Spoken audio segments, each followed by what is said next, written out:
Pemirsa, gudang penyimpanan bantuan sosial di Kepatihan Kulon, Solo, Jawa Tengah terbakar. Sebelum kebakaran, warga sempat mendengar suara ledakan dari dalam gudang.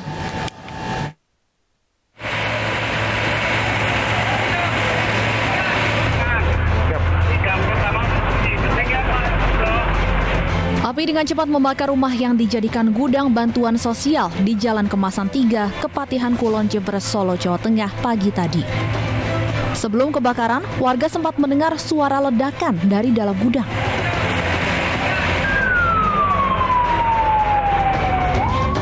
Sebanyak 7 unit mobil pemadam dikerahkan untuk memadamkan api. Banyaknya barang yang mudah terbakar membuat proses pemadaman berlangsung selama 45 menit. Ada bahan-bahan yang di bawah menghalangi untuk masuknya personil. Kemudian ada peralatan-peralatan dari rumah yang semuanya terbakar. Rumah ini menjadi gudang bansos selama pandemi. Nantinya bansos akan disalurkan ke gereja-gereja di seluruh Solo Raya. Bahwa rumah ini difungsikan untuk logistik bantuan. Terus ini selama pandemi terutama ini digunakan untuk menampung bantuan-bantuan khususnya yang akan disalurkan di gereja-gereja di wilayah Solo Raya. Hingga kini penyebab kebakaran masih dalam penyelidikan. Akibat kebakaran, Jalan Kemasan 3 di Kepatihan Kulon, Solo yang berdekatan dengan lokasi kebakaran ditutup sementara. Kelompok warga Enduga dan Lanijaya yang terlibat bentrokan di Wamena, Papua sepakat berdamai. Kesepakatan damai dilakukan dengan pembayaran denda sebesar 2,5 miliar rupiah dan 20 ekor babi kepada keluarga korban. Penyerahan uang senilai 2,5 miliar rupiah ini menandai perdamaian antara kelompok warga Enduga dan Lanijaya, Papua. Proses perdamaian berlangsung di lapangan Sinapuk, Distrik Wamena, Jaya Wijaya dan turut dihadiri perwakilan tokoh masyarakat, tokoh agama serta tokoh adat dari suku yang bertikai. Uang tunai sebesar 2,5 miliar rupiah dan 20 ekor babi merupakan santunan yang diberikan kepada keluarga almarhum Yonas Kilnia dan Luwok Heluka. Pembayaran ini difasilitasi oleh 3 kepala daerah yakni Lanijaya, Enduga, dan Jaya Wijaya.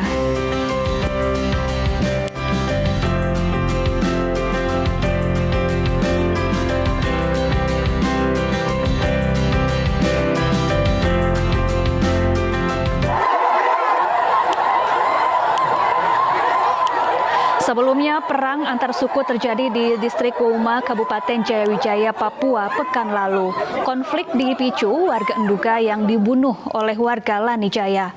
Keluarga korban yang tidak terima melakukan pembalasan terhadap warga Lanijaya hingga menyebabkan pertikaian antar suku. Bentrokan ini menyebabkan 2 warga meninggal dunia, 24 lainnya terluka dan 40 rumah adat Honai terbakar.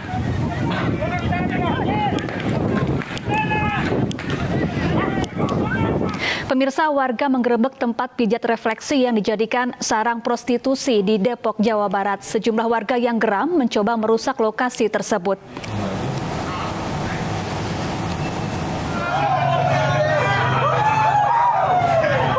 Inilah rekaman video amatir warga saat menggerebek tempat pijat refleksi yang diduga dijadikan sarang prostitusi di Depok, Jawa Barat. Sejumlah warga yang geram merusak tempat ini. Saat masuk ke dalam area refleksi, warga mendapati seorang wanita yang berprofesi sebagai terapis sedang berhubungan intim dengan tamu pria. Identitas si RT ini tetap memantau karena ada kejanggalan-kejanggalan lah dari akhirnya warga juga memantau pada tamu harus maghrib gitu kan, bikin. Semalam kejadiannya sekitar jam 7 ada laporan di warga ke Pak RT ada tamu tuh di refleksi. Akhirnya yaudah menang. Usai melakukan penggerbegan, pengurus lingkungan setempat langsung melaporkan peristiwa ini ke Mapolsek Bojongsari. Polisi kini masih memeriksa pengelola, karyawan, serta sejumlah tamu tempat refleksi. Dari Depok, Jawa Barat, Yung Rizky, iNews melaporkan. Anggota Komnas Perempuan diusir pimpinan Komisi 3 DPR saat rapat. Perwakilan Komnas Perempuan telat datang dan dinilai tidak mempunyai etika oleh pimpinan rapat.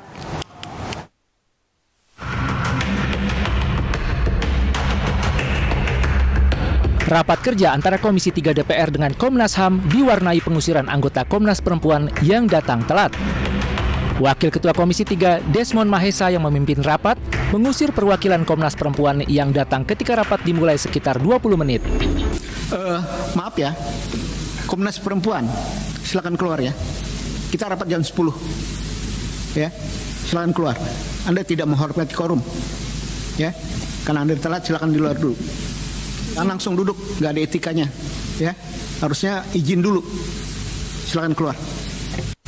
Izin Bapak Ketua, tadi saya menyampaikan. Itu masalah Anda, bukan masalah kami. Bukan, saya menyampaikan bahwa saya mengikutinya tadi lewat online. Ya enggak. Yang Silakan kemudian keluar. memang Anda dalam tidak menghormati rapat jam 10. Persoalan yang keluar. bisa tidak mungkin kami elak. Tapi saya sudah mengikuti sejak dari awal. Saya persilahkan Anda keluar. Silakan keluar, terima kasih. Anggota Komnas Perempuan datang ketika Desmond tengah menanggapi paparan yang disampaikan Ketua Komnas HAM Ahmad Taufan Damanik. Walau Ketua Komnas Perempuan telah menjelaskan alasan terlambat, namun tetap diminta keluar oleh politikus Partai Gerindra ini.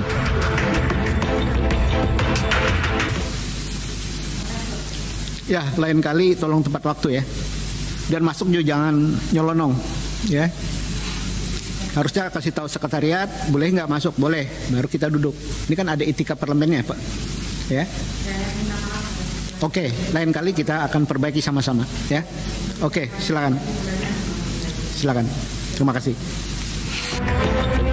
Rapat kerja antara Komisi 3 DPR dengan Komnas HAM hari ini membahas evaluasi dan capaian Komnas HAM pada tahun 2021 serta program prioritas dan strategi tahun 2022 dengan pagu anggaran sekitar 99 miliar rupiah.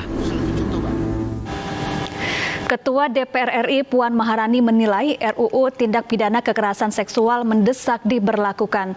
Puan memastikan RUU TPKS siap disahkan menjadi RUU inisiatif DPR dalam rapat paripurna Selasa pekan depan. Kepastian dibahasnya RUU TPKS disampaikan Ketua DPR usai bertemu aktivis anti kekerasan seksual di gedung DPR RI Senayan, Jakarta. Puan mengatakan berbagai peristiwa kasus kekerasan seksual yang terjadi di Indonesia merupakan bukti bahwa RUU TPKS mendesak disahkan. Puan berharap setelah nantinya disahkan, Undang-Undang TPKS bisa memberikan rasa aman dan nyaman bukan hanya untuk perempuan serta anak, tapi juga untuk seluruh warga negara Indonesia. Terima kasih atas kedatangannya. Wassalamualaikum warahmatullahi wabarakatuh. 18 Januari hari Selasa depan kami DPR dalam rapat paripurna yang akan datang akan segera mensahkan RUU TPKS menjadi RUU inisiatif DPR RI. Tentu saja prosesnya masih panjang. Setelah itu Pemirsa, tuntutan hukuman mati untuk Heri Wirawan terdakwa pemerkosa santriwati di Bandung, Jawa Barat menuai pro dan kontra. Salah satu yang menentang hukuman itu yakni Komnas Hak Asasi Manusia.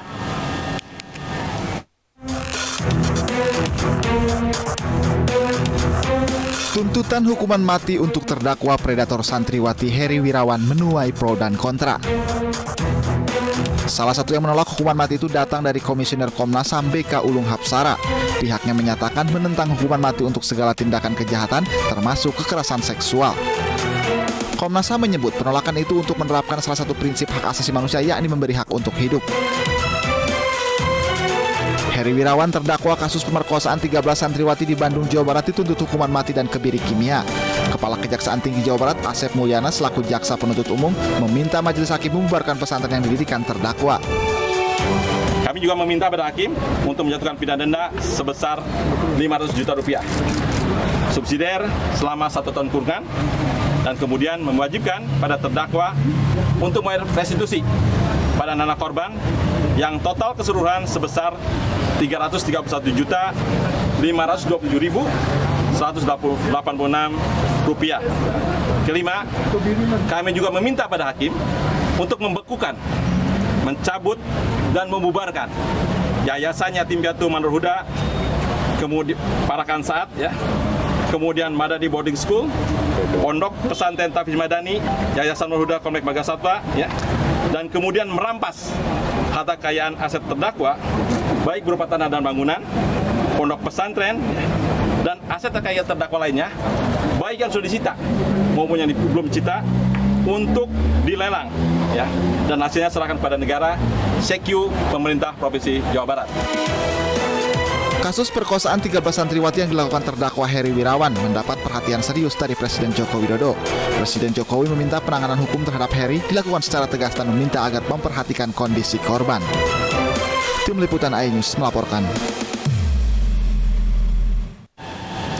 Ya, apa alasan Komnas HAM menolak hukuman mati terdakwa Heri Wirawan? Hukuman apa yang layak untuk predator santriwati itu? Untuk membahasnya sudah bergabung bersama kami Ahmad Taufan Damanik, Ketua Komnas HAM, dan Naila Rizky, aktivis anti kekerasan seksual. Selamat sore. Selamat sore. Ya, sebelumnya saya ingin bertanya ke Pak Taufan terlebih dahulu. Pak Taufan, mengapa Komnas HAM tidak setuju Heri Wirawan, pemerkosa 13 anak, dituntut hukuman mati? Ya, saya kira saya perlu meluruskan dulu ya. Komnas HAM prinsip dasarnya sangat mengapresiasi langkah kejaksaan kepolisian Jawa Barat yang sangat cepat menangani kasus ini, karena ada kasus lain yang sejenis ya, yang juga terjadi di lembaga keagamaan misalnya, itu lambat, akan ada yang 2 tahun lebih belum proses, tapi ini cepat, karena itu kita apresiasi. Yang kedua, Komnas mengapresiasi langkah dari kejaksaan yang dalam hal ini niatnya ingin menuntut maksimal gitu. Tetapi kemudian pilihan dari kejaksaan dalam hal ini adalah hukuman mati. Kami sebagai Komisi Nasional Hak Asasi Manusia ingin mengingatkan bahwa meskipun norma hukum dalam negeri kita masih ada patok-patok hukuman mati, tapi sebetulnya kita ini harusnya secara bertahap mulai meninggalkan pendekatan hukuman mati itu, digantikan dengan hukuman maksimal yang lain. Saya kasih contoh dalam beberapa kesempatan ya. Misalnya ini pelakunya WNI di Inggris, ya, namanya Rehan Sinaga, korbannya 200 orang, seperti itu. Pengadilan Inggris tidak menghukum mati Rehan Sinaga, tetapi memberikan hukuman maksimal dalam bentuk hukuman kurungan yang itu puluhan tahun. Yang dari hukuman yang panjang itu dipastikan bahwa saudara Renhat sampai akhir hayatnya tidak akan pernah bisa keluar dari penjara. Itu alternatif yang sekarang dikembangkan di negara-negara yang hukumnya sudah maju. Jadi dalam hal ini jangan seolah-olah dikontradiksikan antara Komnas HAM dengan penegak hukum, karena kami justru secara prinsip sangat mengapresiasi langkah cepat dan langkah tegas dari aparat penegak hukum. Yang kedua, fokus kepada korban. Kami malah ingin menambahkan masukan kepada kejaksaan. Restitusi itu mestinya menjadi tanggung jawab negara. Bahwa langkah salah satunya adalah menyita harta dari pelaku, iya. Tetapi kalau seandainya tidak mencukupi, maka tanggung jawab sepenuhnya itu ada di tangan negara. Untuk mengurusi mereka dalam aspek rehabilitasi, trauma hidup, dan lain-lain, termasuk juga soal biaya masa depan mereka sampai mereka dewasa, begitu. Yang saya kira itu 500 juta atau apa yang tersedia dari hartanya pelaku itu tidak akan mencukupi. Nah, karena itu tentu penanggung jawab utamanya negara. Nah, yang tidak kalah pentingnya, kami mendorong Kementerian Agama dan Kementerian Pemberdayaan Perempuan dan Perlindungan Anak untuk mengevaluasi ya sistem pendidikan seperti ini. Kita tidak, tentu banyak hal yang sangat bagus ya dari boarding school ini, tapi juga ada kasus-kasus di mana kekerasan seksual, korupsi dan lain terjadi. Karena itu perlu ada evaluasi menyeluruh juga supaya terjadi pencegahan terhadap kekerasan seksual itu. Jadi itu tidak pernah, jangan dia parsial ya, hanya menolak mati seolah-olah begitu saja. Itu terima kasih. Saya kira itu klarifikasi yang kita sampaikan. Ya, Mbak Naila, tanggapan Anda, layakkah terdakwa Heri Wirawan ini dituntut hukuman mati? Sebenarnya saya hanya ingin menguatkan apa yang disampaikan oleh Pak Taufan sebagai sebagai Ketua Komnas HAM bahwa sebenarnya yang perlu kita fokuskan adalah pemulihan korban. Apakah dengan memberikan hukuman mati itu berkontribusi pada pemulihan korban? Nah, ini yang perlu kemudian kita evaluasi bersama. Kami di aktivis HAM perempuan juga tentunya menolak hukuman mati karena itu juga bertentangan dengan hak asasi manusia. Selain itu juga tidak memberikan kontribusi yang substansial maupun juga berarti bagi korban kekerasan seksual. Kita melihat hukuman mati ini ataupun juga hukuman kebiri misalnya adalah kebijakan populis yang kemudian menutupi lemahnya sistem hukum kita yang sebenarnya. Bagaimana sistem hukum kita ini sebenarnya perlu dirombak habis-habisan, perlu diubah gitu ya untuk punya perspektif terhadap korban. Jadi tidak hanya perspektifnya adalah menghukum pelaku saja, punitif gitu. Kita mengapresiasi juga kerja-kerja kejaksaan yang sudah memberikan terobosan, yaitu memberikan restitusi kepada kasus kekerasan seksual. Yang ini juga jarang sekali terjadi. Bisa dicek berapa putusan pengadilan negeri gitu ya, putusan pengadilan mau di putusan PP maupun juga Mahkamah Agung yang memberikan restitusi bagi korban. Ini juga jarang. Jadi saya rasa yang perlu dipromosikan, yang perlu dilakukan adalah bagaimana sistem hukum kita ini berpihak kepada korban, bukan hanya menghukum pelaku semata. Dan penghukuman terhadap pelaku atau pertanggungjawaban pidana terhadap pelaku harus sejalan dengan pemulihan terhadap korban. Ya, tapi Mbak Naila, sejumlah pihak menilai bahwa hukuman mati ini bisa menimbulkan efek jera, terlebih kejahatan seksual sudah marak terjadi belakangan ini. Saya rasa sudah banyak sekali data yang kemudian menunjukkan bahwa hukuman mati tidak memberikan ataupun menimbulkan efek jera gitu ya. Misalnya dalam perkara narkotika, masih banyak kasus-kasus tindak pidana narkotika yang kemudian muncul meskipun sudah ada hukuman mati. Jadi saya rasa argumentasi hukuman mati bisa memberikan efek jera adalah argumentasi yang usang, yang juga bertentangan dengan hak asasi manusia. Ketika kita berbicara soal kekerasan seksual, maka yang perlu dipertimbangkan, diprioritaskan adalah kepentingan korban, bukan ego dari masyarakat semata, bukan kemarahan kita. Saya rasa wajar sekali ketika masyarakat marah dan kemudian muncul semangat untuk menghukum mati dan lain sebagainya. Tetapi kemarahan itu keliru disampaikan ketika diwujudkan dalam bentuk hukuman mati yang bertentangan dengan hak asasi manusia. Ya, saya ingin kembali bertanya ke Pak Taufan. Pak Taufan, tapi hukuman mati ini juga diatur dalam peraturan perundang-undangan kita. Bahkan Presiden Jokowi sudah menginstruksikan agar predator seksual dihukum berat. Ya, hukum berat itu kita setuju, tapi kan tidak mesti berarti artinya hukuman maksimal itu adalah hukuman mati, bisa yang lain kan begitu. Bahwa masih adalah norma hukum kita, Komnas HAM mengakui itu. Tapi kan saya katakan tadi, sebetulnya secara bertahap kita ini didorong terus untuk melakukan perubahan-perubahan terhadap sistem hukum nasional kita. Jadi sebagai contoh misalnya ya, dalam RKUHP itu pasal mengenai hukuman mati itu masih ada, tetapi dia adalah resort.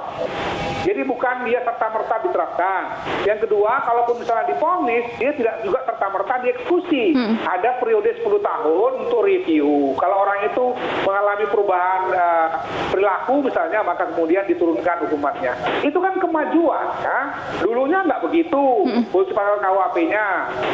Sekarang di dalam rancangan KUHP yang baru sudah ada perubahan-perubahan. Itu dalam rangka menyakuti ya, standar hak asasi manusia yang memang Komnas HAM Indonesia ini ikut serta. Misalnya, itu kan ada dalam opsional protokol komponen internasional hak sipil dan politik.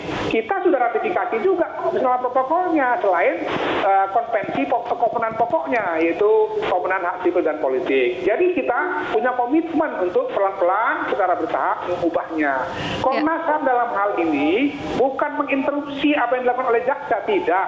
Kami memberikan warning saja bahwa apakah tidak lebih baik melakukan satu hukuman maksimal yang lain, ya.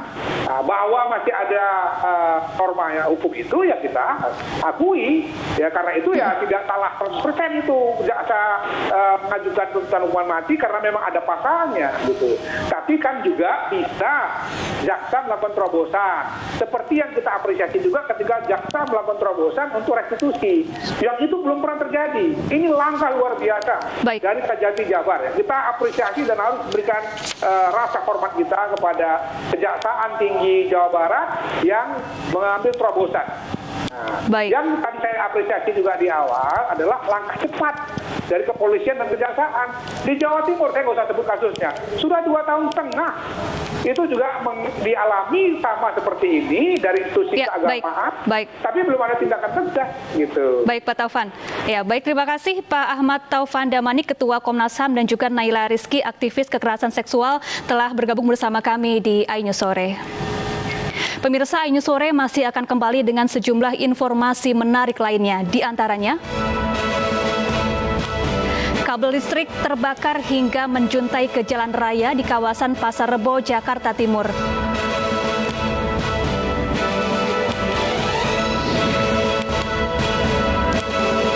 Puluhan lansia dan kelompok rentan menyerbu sentra vaksinasi di Puskesmas Kebonjeruk, Jakarta Barat.